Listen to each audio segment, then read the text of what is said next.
ప్రతి మనిషి కూడా జీవితంలో గొప్పవాడు కావాలని ఉవ్విళ్ళూరుతూ ఉంటాడు, గొప్పవాడు కావాలని కోరుకుంటూ ఉంటాడు.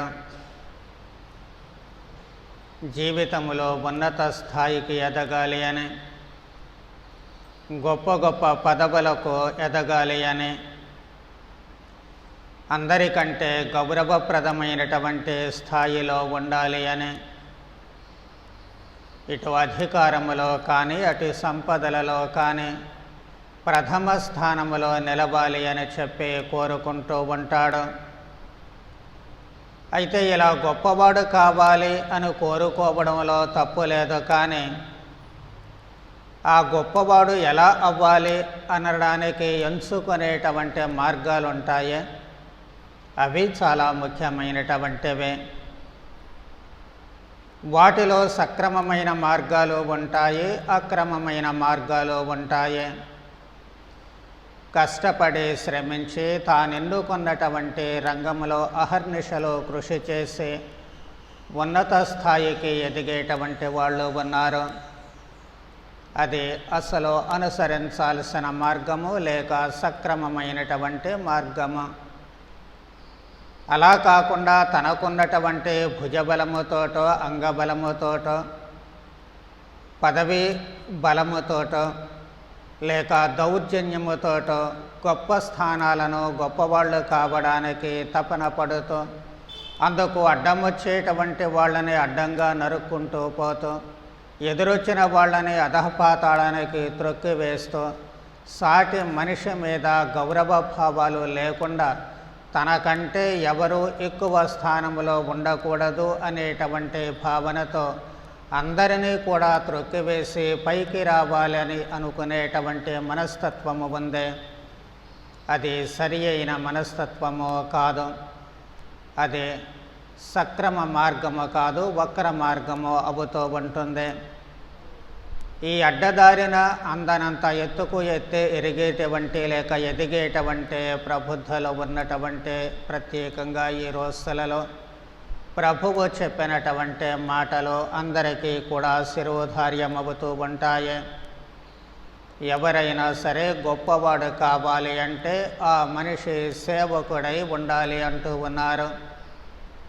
నీకున్న అధికారముతోటో అంగబలముతోటో దౌర్జన్యముతోటో సంపదలతోటో కాదు నీవు గొప్పవాడివి కావాల్సిందే.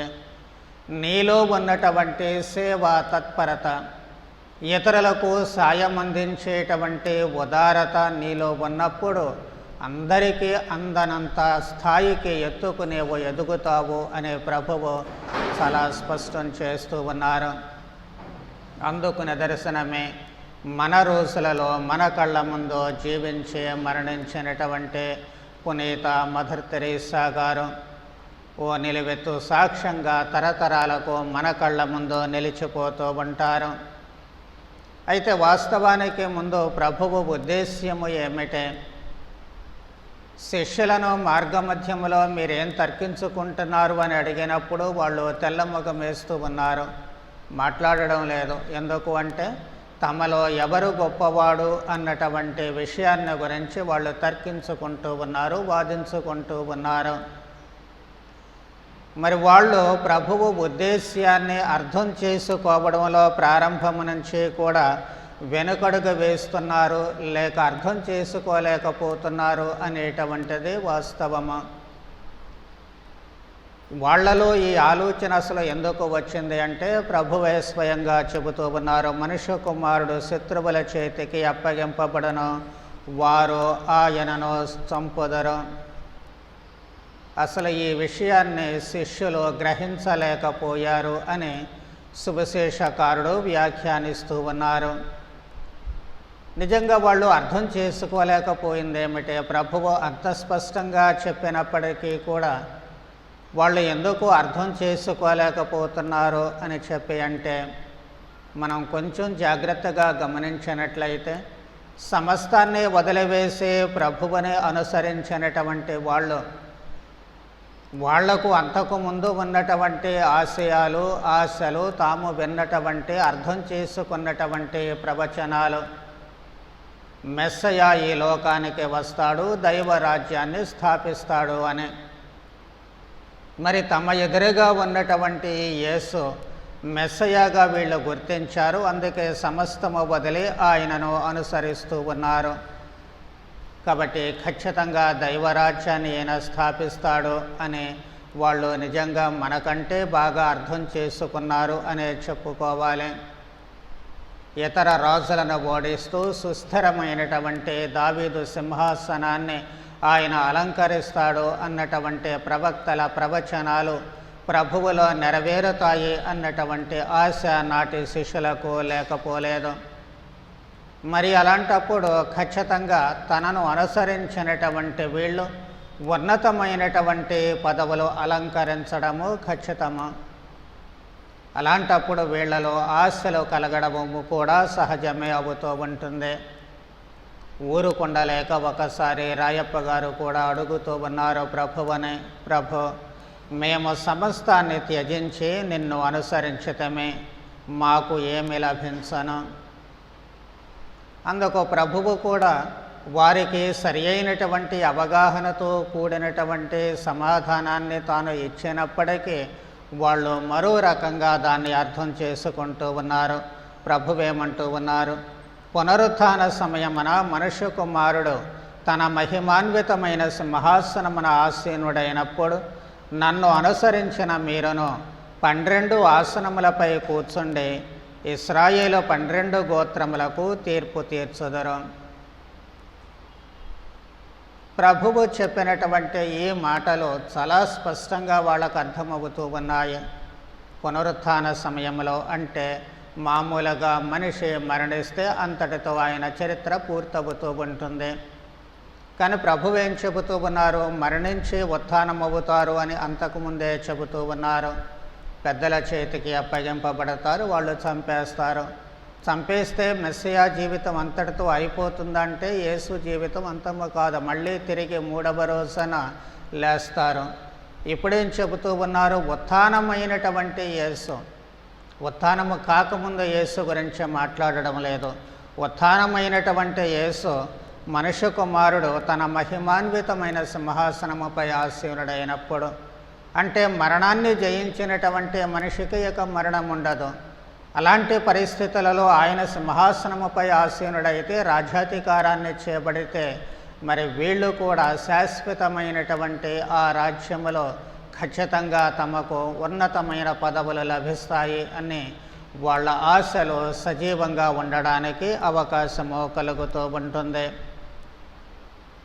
అందుకోసమే ప్రభువు ఆ మాటలు చెప్పిన తర్వాత మరి తమలో ఎవడు గొప్పవాడు, ఎవరు ఎక్కువ ప్రధానుడుగా ఉంటారు అనేటువంటి తర్కము వాళ్లకు వస్తూ ఉంటుంది. ఎందుకు అంటే ప్రభువు కూడా పరలోక రాజ్యపు తాళపు చెవులు నీకిస్తానంటూ రాయప్ప గారికి చెబుతూ ఉన్నారు.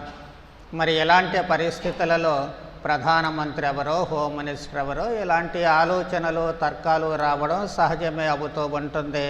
అందుకే వాళ్ళు కూడా అవే ఆలోచనలను కలుగుతూ ఉన్నాయి, అదే వాళ్ళు కూడా తర్కించుకుంటూ ఉన్నారు. మొదటి నుంచి వాళ్లకున్నటువంటి ఆశలు ఈ విధముగా సజీవమవుతూ ఉన్నాయి. మరి అయితే అసలు వాస్తవమో ప్రభువు ఏం చెబుతూ ఉన్నారు? గొప్పవాడు కావాలి అన్నా, ఉన్నతమైనటువంటి స్థాయికి ఎదగాలి అన్నా ఎవడు మొదటివాడు కాగోరనో వాడు అందరిలో చివరివాడై అందరకు సేవకుడుగా ఉండవలయను. అంటే సేవా మార్గాన్ని ఎన్నుకోవాలి. అధికారముతో కాదు గొప్పవాడయ్యేది, సంపదలతో కాదు గొప్పవాడయ్యేది కాదు, కానీ సేవాభావముతో మాత్రమే గొప్పవాడవుతాడు అని ప్రభువు స్పష్టం చేస్తూ ఉన్నారు. మనము మత్తయి సువార్త 20వ అధ్యాయంలో 28వ వచనములో గమనిస్తే ప్రభువు కూడా అంటూ ఉన్నారు, మనుష్య కుమారుడు సేవించుటకే గాని సేవింపబడుటకు రాలేదు. కాబట్టి తాను గొప్పదనము, తాను సంపాదించుకునేటువంటి గొప్పదనము కూడా సేవాభావములో నుంచే వస్తూ ఉంటుంది. సేవింపబడడానికి కాదు, సేవించడానికి మాత్రమే. మరి అందువల్ల రాజ్యాధిపతి సేవక రూపాన్ని దాల్చినప్పుడు ఇక మిగిలినటువంటి ఆయన అనుయాయులు, ప్రధానులు అందరూ కూడా ఖచ్చితంగా సేవా మార్గాన్నే ఎన్నుకోవాల్సినటువంటి అవసరం ఏర్పడుతూ ఉంటుంది. ప్రభువు ఇంకా ఎలా అంటూ ఉన్నారు అదే అధ్యాయములో, ఈ లోకమున పాలకులు ప్రజలను నిరంకుశముగా పరిపాలించుచున్నారు, పెద్దలు వారిపై అధికారము చెలాయించుచున్నారు. ఇది మీకు తెలియను కదా, కానీ మీరిట్లుండరాదు. మీలో ఎవడైనా గొప్పవాడు కాదలచెన అతడు మీకు సేవకుడుగా ఉండవలయను, మరియు మీలో ఎవడైనా ప్రథముడు కావలసిన అతడు మీకు దాసుడై ఉండవలయను. ఈ లోకములో జరిగేటువంటి అధికారాలు, పెత్తనాలు, పాలనలు అన్నీ కూడా మనం కళ్ళారా చూసేటువంటివే. వాళ్ళంతా కూడా అధికారాన్ని చెలాయిస్తూ ఉన్నారు. అధికారము ఉంది కదా చేతిలో అని నిరంకుశంగాను పరిపాలిస్తూ ఉన్నారు. వాటిని గురించి వివరించాల్సినటువంటి అవసరం లేదు. కానీ ప్రభువు ఏం చెబుతున్నారు, మీరు అలా ఉండకూడదు. ఈ లోకములో రాజుల మాదిరిగా, ప్రధానమంత్రుల మాదిరిగా, ముఖ్యమంత్రుల మాదిరిగా ఇలా కాదు మీరు ఉండాల్సిందే. మీరు గొప్పవాళ్ళు, ప్రధానులు కావాలి అని అనుకున్నట్లయితే అందరికీ కూడా సేవకుడై ఉండాలి, అందరికీ కూడా దాసుడై ఉండాలి. అలా ఉంటేనే మీలో గొప్పదనము ఉంటుంది, మీరు ప్రధానులు అవుతారు అని చెప్పి ప్రభువు స్పష్టం చేస్తూ ఉన్నారు. ప్రారంభములో అనుకున్నట్లు ఇందుకు నిలువెత్తు సాక్ష్యము పునీత మదర్ తెరీసా గారు. మనము జీవించినటువంటి ఈ రోజులలో జీవించే మరణించిన ఆమె అందరి రాజుల కంటే, ప్రపంచంలో అందరి పాలకుల కంటే అత్యున్నత స్థాయికి ఎదిగారు అని చెప్పడము అతిశయోక్తి కాదు, అది అక్షర సత్యము. యావత్ ప్రపంచమంతా కూడా అమ్మ అంటూ ఆమెను నోరారా పిలుస్తూ గౌరవించగలిగింది. ఎవరైనా సరే ఆమెను గౌరవించేటువంటి స్థాయికి ఆమె వెళ్ళగలిగింది. ఆమె ఎలా వెళ్ళగలిగింది? ఆమె రాజ్యాలు ఏలలేదు, ఊళ్ళు ఏలలేదు, అధికారాలు చలాయించలేదు, డబ్బు దశకము ఏమీ లేదు. కానీ ఆమెలో ఉన్నటువంటి ఒకే ఒక గుణము, అది సేవ. ఆ సేవ కోసమే మనిషిని ప్రేమించడము. అందుకే ఒకసారి ఆమె అమెరికన్ ప్రెసిడెంట్ను కలవడం కోసము వెళ్ళినప్పుడు ప్రెసిడెంట్ గారు ఒక ఇంపార్టెంట్ మీటింగ్లో ఉన్నారు. సెక్రటరీ ఆమెతో చెబుతూ ఉన్నారు, అమ్మ మీటింగ్లో ఉన్నారు, చాలా ముఖ్యమైనటువంటిది, డిస్టర్బ్ చేయకూడదు, మీరు వేచి ఉండండి అంటే ఆమె పర్వాలేదు నాయన కూర్చుంటానని చెప్పి వేచి ఉన్నారు. దాదాపు గంట గడిచినప్పుడు సెక్రటరీకి కొంచెము బాధ అనిపించింది. అందుకనే ఆయన ధైర్యం చేసి మెల్లగా ప్రెసిడెంట్ దగ్గరికి వెళ్ళి చెవిలో చెబుతూ ఉన్నాడు, ఏమంటే మదర్ తెరీసా గారు మీకోసము వచ్చారు, అపాయింట్మెంట్లు ఏమీ తీసుకోలేదు, కానీ వచ్చారు మమ్మల్ని కలవడానికి, చాలాసేపటి నుంచి వెయిట్ చేస్తున్నారు, ఎప్పుడు రమ్మని చెప్పను అని చెప్పి అడిగారు. అంత నిండు సభలో అమెరికా ప్రెసిడెంట్ అంతెత్తున లేచి తన సెక్రటరీని కోపపడుతూ ఉన్నాడు, నీకు ఏమైనా బుద్ధి ఉందా, ఇలాంటి పిచ్చి పని ఎందుకు చేశావు? వచ్చింది మదర్ తెరీసా కాబట్టి ఆమెకు అపాయింట్మెంటు అవసరం లేదు, ఏ సమయంలో వచ్చినా ఆమె నన్ను కలవడానికి అర్హురాలు. చివరకు నిద్రపోతున్నటువంటి సమయంలో వచ్చినా సరే ఆమెను ఒక్క నిమిషము కూడా అక్కడ వెయిట్ చేయించకూడదు, వెంటనే నాకు కబురు చెప్పాలి, అది మీరందరూ గుర్తుంచుకోండి అంటూ ఆయన ఆ సభను అక్కడ వదిలివేసి మదర్ తెరీసాను కలుస్తూ ఉన్నారు. అగ్రరాజ్యాధినేత, అందరూ ఆయనకు తల వంచుతారు, కానీ ఆయన ఇక్కడ ఓ మహాస్త్రీమూర్తికి తల వంచుతూ ఉన్నారు. అదే అధికారము వల్ల కాదు, ఆమెలో ఉన్నటువంటి సుగుణము కేవలము సేవ చేయడము. ఆ సేవ నుంచి మాత్రమే ఆమెకు అంతటి గొప్ప గౌరవము వస్తూ ఉంటుంది. అందుకే ప్రపంచ దేశాలన్నీ కూడా ఆమె ముందు శిరస్సు వంచాయి. ఆమె ఎప్పుడైనా ఎక్కడికైనా వెళ్ళవచ్చు, ఎలాంటి అభ్యంతరాలు ఉండవు. పాస్పోర్ట్లు, వీసాలతో ఆమెకు పని లేదు. ఆమె ఒక పాస్పోర్టు, ఆమె ఒక వీసా, టికెట్లతో కూడా పని లేకుండా ప్రపంచమంతా చుట్టి రాగలిగినటువంటి గౌరవము ఆమెకు ఏ అధికారం ఇచ్చింది, ఏ సంపద ఇచ్చింది? ఉన్నటువంటి సంపదల్లా కూడా కేవలము ప్రేమ, సేవ, అంతే, అంతకు మించి రెండవది లేదు. 1983 సంవత్సరంలో అంతర్జాతీయ సభలు జరిగేటువంటి సమయంలో అక్కడ 40వ వార్షికోత్సవము జరుగుతూ ఉంది. ఆ సమయంలో మదర్ తెరీసా కూడా దానికి హాజరవుతూ ఉన్నారు. ఆ సమయంలో జనరల్ సెక్రటరీ పైకి లేచి మదర్ తెరీసాను వాళ్ళందరికీ కూడా పరిచయం చేసేటువంటి నేపథ్యంలో ఆయన రెండు మాటలు చెబుతూ ఉన్నారు. ఆయన అన్నారు, ఆ సభ్య దేశాల అధిపతుల అందరి ముందు కూడా చెబుతూ ఉన్నారు, ప్రపంచంలో అత్యంత శక్తివంతమైన సంపన్నురాలైన స్త్రీని మీకు పరిచయం చేస్తూ ఉన్నాను. ఆమె శక్తి అంతా వినయములో ఉంది. ఆమె బలము త్యాగపూరితమైనటువంటి క్రైస్తవ సేవ ప్రేమలోనూ దాగి ఉంది. ఆ 2 వాక్యాలతో మదర్ తెరీసా గారని సభకు పరిచయం చేస్తూ ఉన్నారు. మామూలుగా పరిచయం చేయాలంటే పలానా వాళ్ళు చేసిన గొప్ప పనులు, వాళ్ళు ఏ అధికారాలు ఎప్పటి వరకు పదవులు అలంకరించారు, ఇవన్నీ కూడా ఏం చదువుకున్నారు, చరిత్ర అంతా చెప్పుకొస్తాము. కానీ మదర్ తెరీసా గురించి ఆ ప్రపంచ దేశాలకు చెప్పడానికి, పరిచయం చేయడానికి ఆ 2 మాటలు జనరల్ సెక్రటరీ గారు వాడుతూ ఉన్నారు. కాబట్టి ఆమెలో ఉన్నటువంటి ఆ గొప్పదనము ఏమిటి, ఎంత స్థాయికి ఎదిగారు అనేటువంటిది తెలుస్తూ ఉంటుంది. 1976వ సంవత్సరంలో మార్చి 3వ తేదీన విశ్వభారతి విద్యాలయము నుంచి ఆమెకు భారతదేశంలో అత్యంత గొప్పదైనటువంటి పురస్కారాన్ని ప్రదానం చేసేటప్పుడు నాటి ప్రధాని దివంగత శ్రీమతి ఇందిరాగాంధీ ఇలా అంటూ ఉన్నారు, త్యాగపూరిత వినయాత్మకమైన సేవ ద్వారా క్రైస్తవ ప్రేమను ఎలా అనుసరించాలో వీరోచితంగా ప్రపంచానికి చాటిన పవిత్రమైన మహోన్నతమైన ఈ స్త్రీమూర్తి ముందు నేను నిలబడినప్పుడు నేను ఒక ప్రధానమంత్రిని అయినప్పటికీ కూడా ఆమె ముందు ఒక మరుగుజ్జులా కనిపిస్తూ ఉన్నాను.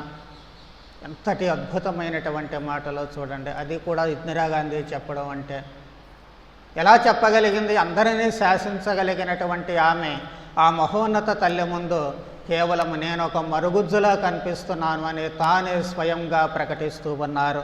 అదే ఆమెలో ఉండేటువంటి ఆ గొప్పతనమంతా కూడా ప్రేమ సేవలో నుంచి మాత్రమే వస్తూ ఉంటుంది. నిజమైనటువంటి గొప్పదనము ఎప్పుడూ కూడా ఇతరులను సేవించడంలోనే ఉంది అన్నటువంటి ప్రభుని మాటలకు ఆమె ఈ విధముగా మన కాలంలోనే నిలువెత్తు సాక్ష్యంగా నిలుస్తూ ఉన్నారు. 1962వ సంవత్సరం నుంచి తాను చేసినటువంటి ఆ సేవలకు జాతీయ అంతర్జాతీయ అవార్డులు ఎన్నో ఆమె గెలుచుకుంటూ ఉన్నారు.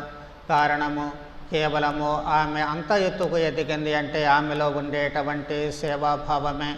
చివరకు 1997వ సంవత్సరంలో సెప్టెంబర్ 5వ తేదీన ఆ మహాతల్లి కన్ను మూసినప్పుడు నాటి పాపుగారు, నేటి పునీతులైన 2వ జాన్ పాల్ పాపుగారు ఆమెను గురించి ఇలా అంటూ ఉన్నారు, మదర్ తెరీసా ఈ శతాబ్దపు చరిత్రలో ఒక కలికితురాయి, చరిత్రకు ఒక గుర్తింపును తీసుకుని వస్తూ ఉన్నారు.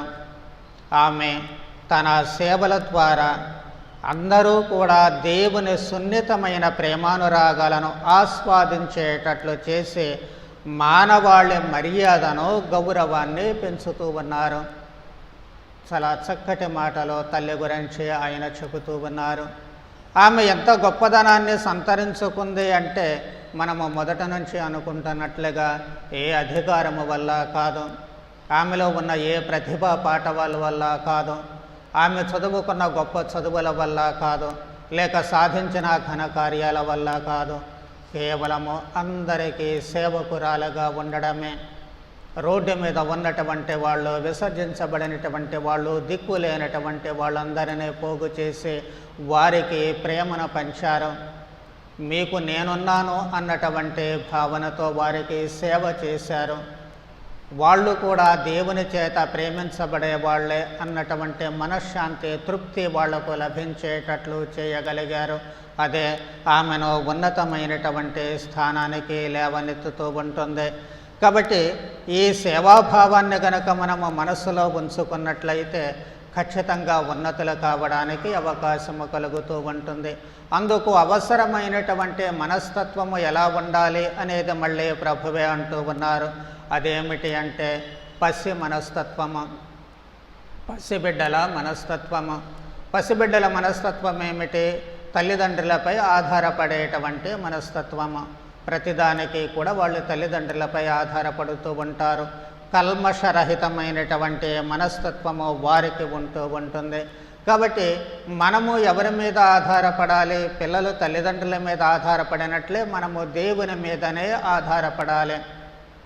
ఓసారి అంతర్జాతీయ ప్రెస్ మీట్లో అక్కడ ఉన్నటువంటి విలేకరి అడుగుతూ ఉన్నాడు, అమ్మ నీకు ఈ బలము ఎక్కడ నుంచి వచ్చింది, ఈ శక్తి ఎక్కడ నుంచి వచ్చింది అంటే ఆమె చెప్పినటువంటి ఒకే ఒక మాట, దివ్య సత్ప్రసాద ప్రభువనే ప్రతిరోజు ఉదయము గంట సేపు ఆరాధిస్తాను, ఆ దేవుడే నాకు బలము, ఆ దేవుని ప్రేమే నాకు అన్నిటికీ స్ఫూర్తి అని చెప్పి ఆమె చెబుతూ ఉన్నారు.